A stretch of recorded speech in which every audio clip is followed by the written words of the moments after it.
ৰাশি অনুসৰি আপোনাৰ ইষ্টদেৱতা কোন? ৰাশি অনুসৰি আপোনাৰ যি ইষ্টদেৱতা তেওঁক পূজা অৰ্চনা কৰিলে আপুনি মনে বিচৰা ফল লাভ কৰিব পাৰিব। সকলো মানুহৰে মনলৈ এটা প্ৰশ্ন নিশ্চিতভাৱে আহেই, ৩৩ কোটি দেৱী দেৱতাৰ ভিতৰত মোৰনো ইষ্টদেৱতা কোন সেয়া জানিবৰ কাৰণে সকলোৰে মন ইচ্ছুক হৈ থাকে। কোনগৰাকী দেৱতাই আমাৰ মনোকামনা পূৰ্ণ কৰিব? কোনগৰাকী দেৱী দেৱতাক পূজা কৰিলে আমাৰ পৰিয়াল আমি নিজেই সুখী হৈ থাকিব পাৰিম? সেয়া সকলোৰে বাবে এক প্ৰশ্নৰ বিষয়। আপোনাৰ ৰাশিৰ অনুসৰি আপোনাৰ ইষ্টদেৱতা বা ভগৱান কোন সেয়া আজি আমি আপোনাক জনাম এই ভিডিঅ'টোত। ভগৱান শ্ৰীকৃষ্ণৰ যদি আপুনি পৰম ভক্ত তেন্তে কমেণ্টত ভগৱান শ্ৰীকৃষ্ণৰ নাম লিখিবলৈ নাপাহৰিব। নমস্কাৰ প্ৰিয় দৰ্শক, কানেক্ট উইথ তেজস্বিনীৰ এটা নতুন ভিডিঅ'লৈ আপোনালোক সকলোকে স্বাগতম জনাইছোঁ। ৩৩ কোটি দেৱী দেৱতা আছে। এই ৩৩ কোটি দেৱী দেৱতাৰ ভিতৰত আপোনাৰ ৰাশি অনুসৰি কোনগৰাকী আপোনাৰ ইষ্টদেৱতা হ'ব সেয়া আমি আজি আপোনাক ক'ম। যদি ৰাশি অনুসৰি আপুনি আপোনাৰ ইষ্টদেৱতা কোন সেয়া জানি লয় আৰু তেওঁক যদি আপুনি বিধি বিধান মতে পূজা প্ৰাৰ্থনা কৰে তেন্তে আপোনাৰ মনোকামনা নিশ্চিতভাৱে পূৰণ হ'ব। প্ৰতিটো ৰাশিৰ মানুহৰ বাবে বেলেগ দেৱতা থাকে। প্ৰতিগৰাকী দেৱী দেৱতাৰ পূজাৰ সামগ্ৰীও ভিন্ন হয়। শিৱ পূজাত যিবোৰ সামগ্ৰী ব্যৱহাৰ হয় সেয়া বিষ্ণু পূজা বা দুৰ্গা পূজাত ব্যৱহাৰ নহয়। যদি আপুনি পূজা সঠিকভাৱে কৰে তেতিয়া ভগৱান আপোনাৰ প্ৰতি সোনকালেই প্ৰসন্ন হয়। জীৱনত সুখ সমৃদ্ধিৰ প্ৰাপ্তিৰ কাৰণে মানুহে নিজা নিজা বিধি বিধান মতে ইষ্টদেৱতাক পূজা প্ৰাৰ্থনা কৰে যাতে মনোকামনা সোনকালেই ভগৱানে পূৰণ কৰে। সেইবাবেই মানুহে যিমান পাৰি সিমান বিধি বিধানৰ মাজেৰে ইষ্টদেৱতাক পূজা প্ৰাৰ্থনা কৰিবলৈ চেষ্টা কৰে।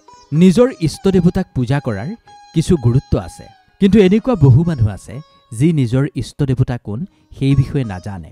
যিসকলে নিজৰ ইষ্টদেৱতা কোন সেয়া নাজানে তেওঁলোকে নিজৰ ৰাশি অনুসৰিও নিজৰ ইষ্টদেৱতাৰ বিষয়ে জানিব পাৰিব। ৰাশি অনুসৰি নিজৰ ইষ্টদেৱতাক পূজা কৰিলে বিশেষ লাভ হয় বুলি বিশ্বাস কৰা হয়। প্ৰতিগৰাকী দেৱী দেৱতাৰেই কোনোবা নহয় কোনোবা এভাগ গ্ৰহৰ সৈতে সম্বন্ধ আছে।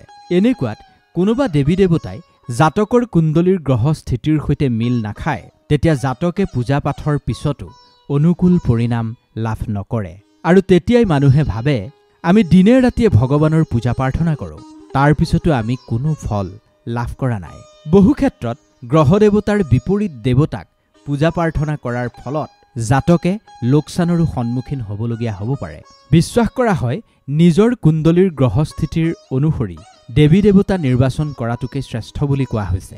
কুণ্ডলীৰ অনুকূল দেৱী দেৱতা জানিবৰ কাৰণে জাতকৰ কুণ্ডলীৰ প্ৰথম ভাগ, পঞ্চম ভাৱ আৰু নৱম ভাগৰ পৰা নিৰ্বাচন কৰাটোক উত্তম বুলি কোৱা হৈছে। মানুহে যেতিয়া জন্মগ্ৰহণ কৰে তেতিয়া গ্ৰহণ ক্ষেত্ৰৰ বহুত বেছি গুৰুত্ব আছে। জন্ম লোৱাৰ পিছতেই যেতিয়া গোচৰ আৰু চন্দ্ৰমা যি ৰাশিত থাকিব সেইটোকেই জাতকৰ জন্মৰাশি বুলি কোৱা হয়। এনেকুৱা স্থিতিতেই ৰাশি অনুসৰি ইষ্টদেৱতা কোন হয় সেয়া জানিব পাৰি। আকাশমণ্ডলত 12 ৰাশিপথ আছে য'ত 28 নক্ষত্ৰই ভ্ৰমণ কৰে। ব্যক্তিৰ জন্ম কোনোবা নহয় কোনোবা এক নক্ষত্ৰত হয় আৰু প্ৰতিটো নক্ষত্ৰৰে কোনোবা নহয় কোনোবা এটা ৰাশিৰ সৈতে সম্বন্ধ থাকে। হিন্দু ধৰ্মৰ পবিত্ৰ ধৰ্মীয় গ্ৰন্থ অগ্নি পুৰাণতো এইটো কথা উল্লেখ আছে। নিজৰ ৰাশি অনুসৰি দেৱী দেৱতা বাছনি কৰি সেই দেৱী দেৱতাক পূজা প্ৰাৰ্থনা কৰিলে শুভ ফল লাভ কৰিব পাৰি। আহক জানি লওঁ কোন ৰাশিৰ কোন দেৱী দেৱতা হ'ব পাৰে। প্ৰথমে আপোনাক কওঁ মেষ ৰাশিৰ বিষয়ে। মেষ ৰাশিৰ মংগল হৈছে গ্ৰহ দেৱতা আৰু মেষ ৰাশিৰ জাতক জাতিকাৰ কাৰণে শ্ৰীৰাম আৰু হনুমান মুখ্য দেৱতা। কোৱা হৈছে মহাবলী হনুমানৰ পূজা প্ৰাৰ্থনা কৰিলে মেষ ৰাশিৰ জাতকৰ সকলো মনৰ ইচ্ছা পূৰণ হয় আৰু জীৱনলৈ সুখ সমৃদ্ধি আহে। মেষ ৰাশিৰ জাতকে যদি হনুমানৰ পূজা প্ৰাৰ্থনা কৰে তেন্তে মেষ ৰাশিৰ জাতকৰ কোনো ধৰণৰ ডাঙৰ কষ্ট জীৱনলৈ নাহে। আৰু যদি মেষ ৰাশিৰ জাতক জাতিকাৰ জীৱনত কিবা ডাঙৰ কষ্ট চলি আছে তেন্তে তেওঁলোকে মহাবলী হনুমানৰ পূজা প্ৰাৰ্থনা কৰিলে তেওঁলোকৰ জীৱনত চলি থকা সকলো সমস্যা সকলো কষ্ট লাহে লাহে নোহোৱা হৈ যাব। মেষ ৰাশিৰ জাতকে যদি হনুমানৰ পূজা প্ৰাৰ্থনা কৰে তেন্তে তেওঁলোকৰ জীৱনত ধন সম্বন্ধীয় সকলো সমস্যা নোহোৱা হৈ পৰিব। ধনৰ সকলো সমস্যা মেষ ৰাশিৰ জাতকৰ জীৱনৰ পৰা ভগৱান হনুমানে নোহোৱা কৰি পেলাব। মহাবলী হনুমানৰ পূজা প্ৰাৰ্থনা কৰিলেই মেষ ৰাশিৰ জাতক জাতিকাৰ আৰ্থিক স্থিতি আগতকৈও বেছি শক্তিশালী হ'ব। সেইবাবেই মেষ ৰাশিৰ লোকসকলে বিশেষভাৱে হনুমানৰ পূজা প্ৰাৰ্থনা কৰা উচিত। হনুমানৰ ব্ৰত মেষ ৰাশিৰ জাতক জাতিকাই ৰাখিব পাৰে। হনুমানৰ ব্ৰত মঙলবাৰৰ দিনা ৰখা হয়। আৰু দেৱীৰ কথা যদি আমি কওঁ, ভগৱতী তাৰা, নীল সৰস্বতী আৰু মাতৃ শৈল্যপুত্ৰী হৈছে মেষ ৰাশিৰ জাতক জাতিকাৰ মুখ্য দেৱী। ইয়াৰ পিছৰ ৰাশি হৈছে বৃষ ৰাশি। বৃষ ৰাশিৰ জাতকৰ গ্ৰহ দেৱতা হৈছে শুক্ৰ আৰু মুখ্য দেৱতা হৈছে শ্ৰীহৰি বিষ্ণু। বৃষ ৰাশিৰ জাতক জাতিকাই শনিবাৰে ক'লা আৰু নীলা ৰঙৰ বস্ত্ৰ ধাৰণ কৰিব নালাগে। মনত ৰাখিব, ক'লা আৰু নীলা ৰঙৰ বস্ত্ৰ। বিশ্বাস কৰা হয় এই বস্ত্ৰ শনিবাৰে ধাৰণ কৰিলে এই ৰাশিৰ জাতক জাতিকাৰ ক্ষতি হ'ব পাৰে। জ্যোতিষশাস্ত্ৰ অনুসৰি বৃষ ৰাশিৰ জাতক জাতিকাই শনিবাৰৰ দিনটোত আহঁত গছৰ পৰিক্ৰমা কৰিলে আৰু আহঁতৰ গুৰিত পুষ্প অৰ্পণ কৰিলে তেওঁলোকৰ জীৱনৰ প্ৰতিটো সমস্যা লাহে লাহে দূৰ হৈ পৰে। দেৱীৰ কথা যদি আমি কওঁ, মা লক্ষ্মী বৃষ ৰাশিৰ জাতক জাতিকাৰ মুখ্য দেৱী। বৃষ ৰাশিৰ জাতকে যদি মা লক্ষ্মীৰ পূজা প্ৰাৰ্থনা কৰে তেন্তে তেওঁলোকৰ জীৱনৰ সকলো কষ্ট নোহোৱা হৈ পৰে। আৰু যদি কিবা কষ্ট তেওঁলোকৰ জীৱনত চলি আছে তেন্তে মা লক্ষ্মীৰ পূজা কৰিলেই তেওঁলোকৰ জীৱনৰ সকলো সমস্যা নোহোৱা হৈ পৰিব আৰু জীৱনত চলি থকা কষ্টও নোহোৱা হৈ পৰিব। বৃষ ৰাশিৰ জাতক জাতিকাই মা লক্ষ্মীৰ ব্ৰতো ৰখা উচিত। মা লক্ষ্মীৰ ব্ৰত শুকুৰবাৰৰ দিনা ৰখা হয়। ইয়াৰ পিছত আহিল মিথুন ৰাশি। মিথুন ৰাশিৰ গ্ৰহ দেৱতা হৈছে বুধ আৰু গণেশ আৰু ভগৱান বিষ্ণু হৈছে মিথুন ৰাশিৰ জাতক জাতিকাৰ মুখ্য দেৱতা। মিথুন ৰাশিৰ স্বামী হৈছে গণেশ ভগৱান। মিথুন ৰাশিৰ জাতক জাতিকাই যদি গণেশ ভগৱানক বিধিসন্মতভাৱে পূজা কৰে তেন্তে যথেষ্ট শুভ ফল লাভ কৰিব। সেইবাবেই মিথুন ৰাশিৰ জাতকে ভগৱান গণেশক পূজা কৰা উচিত। লাল কিতাপ কুণ্ডলী অনুসৰি বুধৰ বেয়া আৰু ভাল হোৱাৰ বহুকেইটা স্থিতি আছে। যদি আপুনি মিথুন ৰাশিৰ জাতক তেন্তে লাল কিতাপ অনুসৰি আপোনালৈ কিছু পৰামৰ্শ আছে। মিথুন ৰাশিৰ জাতক জাতিকাই যদি গণেশ ভগৱানৰ পূজা প্ৰাৰ্থনা কৰে তেন্তে তেওঁলোকে কেতিয়াও মানসিক চিন্তা বা ডিপ্ৰেশ্যনত ভুগিব লগা নহয়। মন যথেষ্ট শক্তিশালী হৈ পৰিব, যাৰ কাৰণে কোনো সমস্যাই মিথুন ৰাশিৰ জাতক জাতিকাক তলাব নোৱাৰে। সেইবাবেই মিথুন ৰাশিৰ জাতক জাতিকাই গণেশ ভগৱানক বিধিসন্মতভাৱে পূজা প্ৰাৰ্থনা কৰা উচিত। যদি দেৱীৰ কথা আমি কওঁ তেন্তে মা দুৰ্গা, মা ভুৱনেশ্বৰী আৰু মা চন্দ্ৰঘণ্টা হৈছে মিথুন ৰাশিৰ জাতকৰ কাৰণে মুখ্য দেৱী। ইয়াৰ পিছত আহিল কৰ্কট ৰাশি। কৰ্কট ৰাশিৰ গ্ৰহ দেৱতা হৈছে চন্দ্ৰমা আৰু মুখ্য দেৱতা হৈছে ভগৱান ভোলানাথ আৰু ভগৱান বিষ্ণু। কৰ্কট ৰাশিৰ স্বামী হৈছে চন্দ্ৰমা। কৰ্কট ৰাশিৰ জাতক জাতিকাৰ ইষ্ট দেৱতা হৈছে ভগৱান শিৱ। ভগৱান শিৱৰ পূজাৰ জৰিয়তে এই ৰাশিৰ জাতক জাতিকাই বিশেষ ফল লাভ কৰিব। ভগৱান শিৱৰ পূজা প্ৰাৰ্থনা কৰিলে এই ৰাশিৰ জাতক জাতিকাৰ বুদ্ধি তীব্ৰ হ'ব। ইষ্ট দেৱতাক পূজা প্ৰাৰ্থনা কৰিলে কুণ্ডলীত থকা সকলো গ্ৰহ দোষ একেবাৰে নোহোৱা হৈ পৰিব। যদি ইষ্টদেৱ প্ৰসন্ন হয় তেন্তে গ্ৰহ দোষে সেই ব্যক্তিজনক কোনো ধৰণৰ সমস্যাত পেলাব নোৱাৰে। কৰ্কট ৰাশিৰ জাতক জাতিকাসকলে সোমবাৰৰ দিনটোত ব্ৰত ৰাখিব পাৰে। সমান্তৰালভাৱে দৰিদ্ৰজনক অন্ন যোগান ধৰা উচিত। যদি ব্ৰত ৰখাটো সম্ভৱ নহয় তেন্তে ভগৱান ভোলানাথৰ পূজা নিশ্চিতভাৱে কৰিব লাগে। যদি দেৱীৰ কথা কওঁ, মাতৃ কমলা আৰু মাতৃ সিদ্ধিদাত্ৰী হৈছে এই ৰাশিৰ মুখ্য দেৱী। ইয়াৰ পিছৰ ৰাশি হৈছে সিংহ ৰাশি। সিংহ ৰাশিৰ গ্ৰহ দেৱতা হৈছে সূৰ্যদেৱ। সিংহ ৰাশিৰ স্বামী হৈছে সূৰ্য। সেইবাবেই এওঁলোকৰ স্বামী হৈছে হনুমান আৰু মা গায়ত্ৰী। এই ৰাশিৰ জাতকে ইষ্ট দেৱতাক পূজা প্ৰাৰ্থনা কৰিলে বহুত ভাল ফল লাভ কৰিব পাৰে। কুণ্ডলীত তেওঁলোকৰ যিমান বেছি গ্ৰহদোষ নাথাকক কিয়, যদি সূৰ্যদেৱক সিংহ ৰাশিৰ জাতক জাতিকাসকলে পূজা প্ৰাৰ্থনা কৰে তেন্তে কেতিয়াও সিংহ ৰাশিৰ জাতক জাতিকাৰ মানসিক চিন্তা বা ডিপ্ৰেশ্যন আহিবই নোৱাৰে।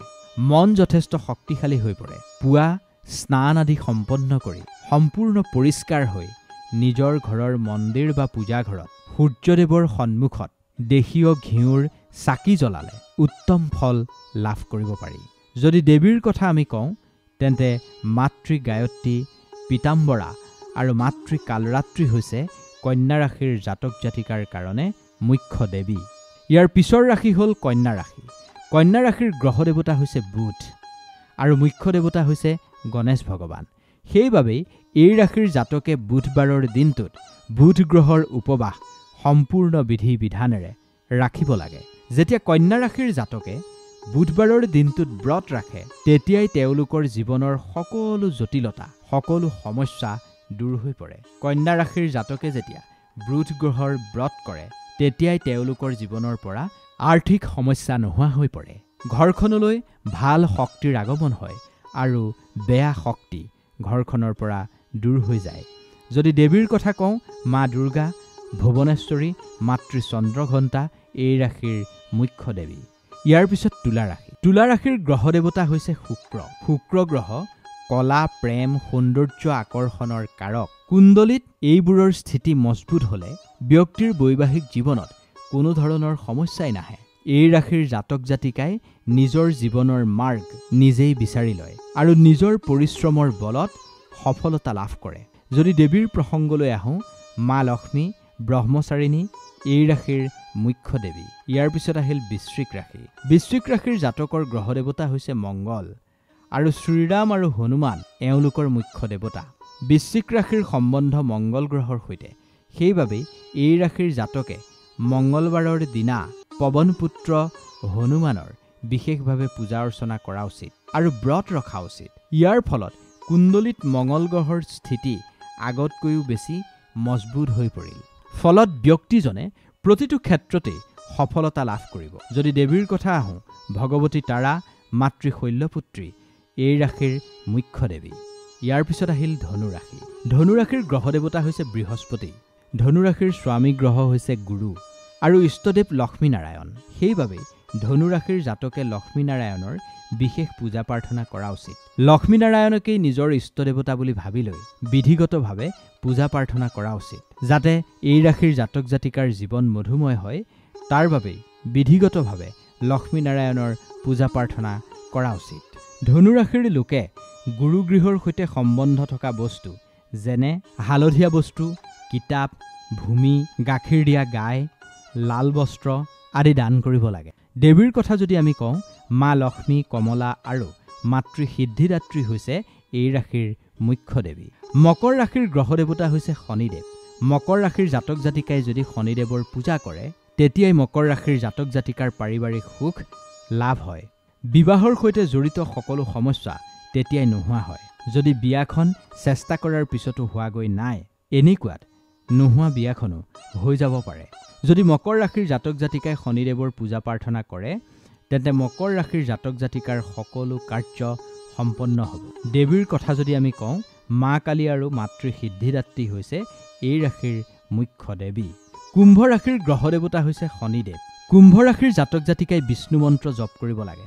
বিষ্ণু মন্ত্ৰ জপ কৰিলে কুম্ভ ৰাশিৰ জাতক জাতিকাৰ জীৱনৰ যিবোৰ সমস্যা আছে সেয়া দূৰ হৈ পৰে। আপুনি যদি কুম্ভ ৰাশিৰ গৰাকী তেন্তে আপোনাৰ জীৱনলৈ সুখ সমৃদ্ধি আৰু ধন আহিব পাৰে। যদি স্বাস্থ্যৰ সৈতে জড়িত আপোনাৰ কিবা সমস্যা আছে তেন্তে এই সকলোবোৰৰ পৰা আপুনি নিশ্চিতভাৱেই মুক্তি লাভ কৰিব। এই ৰাশিৰ স্বামী শনি হোৱাৰ কাৰণে এই ৰাশিৰ জাতকে নীলম ৰত্ন ধাৰণ কৰিলে শুভ ফল লাভ কৰিব।